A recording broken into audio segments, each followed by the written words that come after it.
जब से रांची एयरपोर्ट ने अपना एक्स्ट्रा समर शेड्यूल जो जुलाई के महीने के लिए जारी किया गया है, उसमें 4 फ्लाइट्स की कमी कर दी है।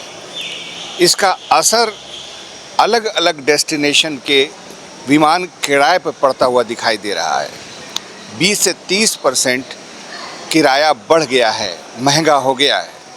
मिसाल के तौर पर रांची और कोलकाता के सेक्टर को भी देखें तो उसमें भी किराया बढ़ा हुआ नज़र आ रहा है। इसके अलावा मुंबई, दिल्ली, हैदराबाद सेक्टर में भी किराया 20 से 30% बढ़ा हुआ दिखाई दे रहा है।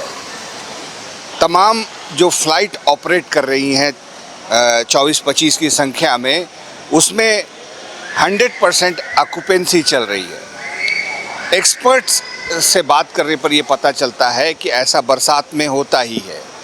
बरसात के बाद जैसे ही फेस्टिवल सीज़न के लिए नया शेड्यूल जारी होगा, फ़्लाइट्स की संख्या भी बढ़ जाएगी और किराए में भी कमी आ जाएगी। लेकिन फ़्लाइट्स की जो संख्या है वो ऐसे भी रांची एयरपोर्ट पर कम ही है। सिर्फ 2 ही कंपनियां यहाँ पर एयर इंडिया एक्सप्रेस और इंडिगो ऑपरेट कर रही हैं। उन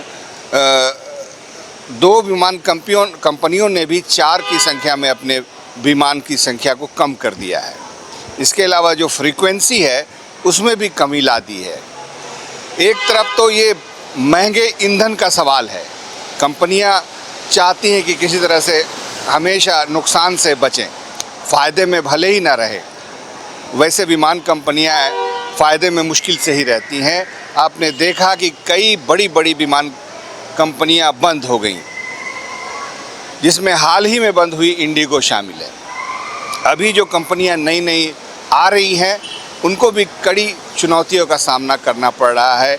जो रूट्स हैं उस पर मनमानी यानी मोनोपोली चल रही है। तो फिलहाल जुलाई के महीने में महंगे किराए से राहत का कोई इम्कान नज़र नहीं आता। कैमरामैन गुड्डू के साथ मैं शहनवाज अख्तर, न्यूज़ 11 भारत, रांची।